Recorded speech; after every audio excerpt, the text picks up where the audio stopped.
rocking glider recliner with power comfort heat and shiatsu massage. It's less than 40 a month. Another Bob Mills best pick for 26. Don't let the flu keep you away from what matters most. Skip the flu, not the mouth. Skip the flu.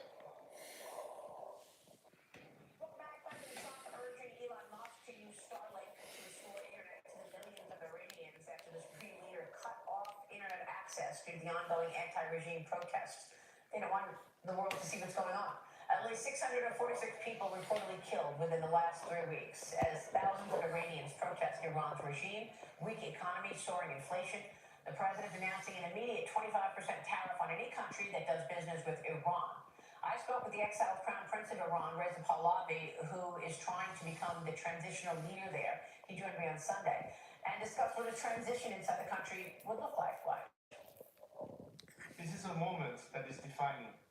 Despite being completely cut off from the world, internet shutdown, and for a regime that is massacring its own people, this is an opportunity to liberate that nation.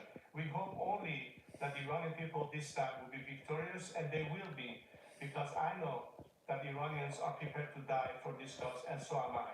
I'm here to lead and help our nation go through that transition. But beyond liberation, we have to have a plan. We have to ensure stability. We have to be able to protect the citizenry. We have to be able to stabilize the economy. Mr. President, you have already established your legacy as a man committed to peace and fighting evil forces. Let's hope that we can permanently seal this legacy by liberating Iran so that we and you can make Iran great again. Let's partner on this and have a better future for our countries and for our people. Joining me now is SOFA Capital CEO Shervin Pishavar. Shervin, great to see you. Thank you so much for being here. You know, when I spoke with the Crown Prince on Sunday, I asked him how long a so-called transition would take. He says a couple of years. So he is proposing, he is the leader and transitions Iran into freedom while he leads the country for at least 2 years. Now, you immigrated to America from Iran at a very young age. When you immigrated, I guess things were very different. What do you make of what's happening on the ground now in your home country? Absolutely. This is a very historical time, and since I came on your show right after 10/7 to talk about the idea of the Cyrus Accords of a future peace between Iran, Israel, and America joining the Abrahamic Accords, we are living in biblical times, and the history that goes back 2,500 years is Cyrus the Great freed the Jews and earned the spot in the Bible, and is celebrated by the Jews every year, celebrated by the Iranians, inspires the Crown Prince and all of us with his call for one humanity and the first Declaration of Human Rights. Those are who we are, the Iranian soul, those people that you see in the streets, these young Iranians sacrificing themselves,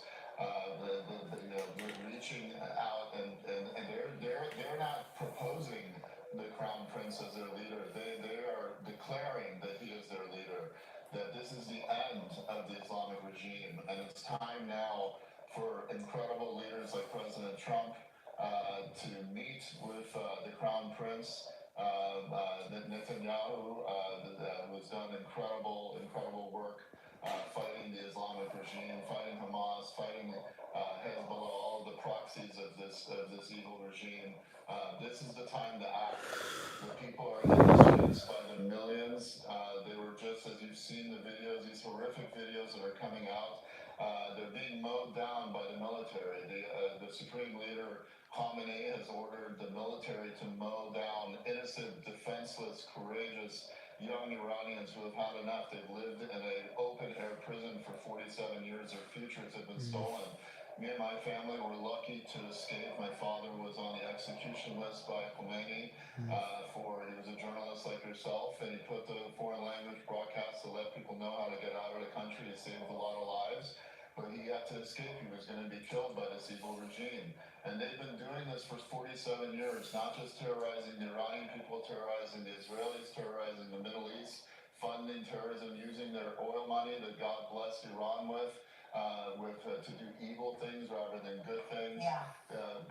It's time to act, and I was just with the Crown Prince Reza Pahlavi. He is the declared leader of the people.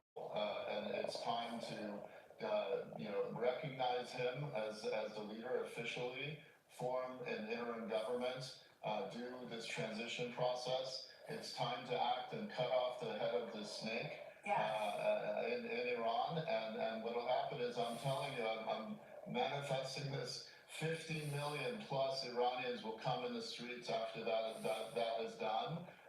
We need help from the air, not just the Starlinks that I started to smuggle into Iran for the protesters, these freedom technologies, so that we can communicate, we can see these videos that are coming out, we can see what the real facts are on the streets. It's time to act, and the vision I'm saying is there will be 50 million people in the streets celebrating with the new Iranian flag, with the Israeli flags, with American flags, saying thank you to America, thank you to Israel. So you smuggled into Iran Starlink.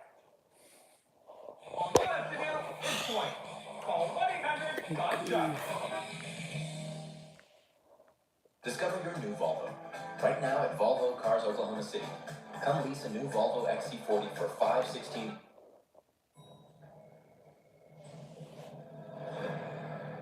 The trick of the job is not. That's what you just said. 2022, I was inspired by, I'm a tech investor and I invest in technologies. I invested in Elon and SpaceX many years ago, and it was a much smaller company. And one of the things that I talked about all the way back to 2010 was that the last bastion of dictatorship is the router, that we need to use satellites to bring internet.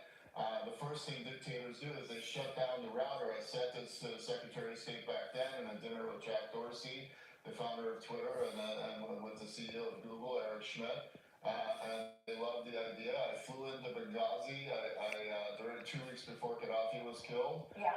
Flew into Tahrir Square. The same thing has happened now. We've been in a blackout, internet blackout.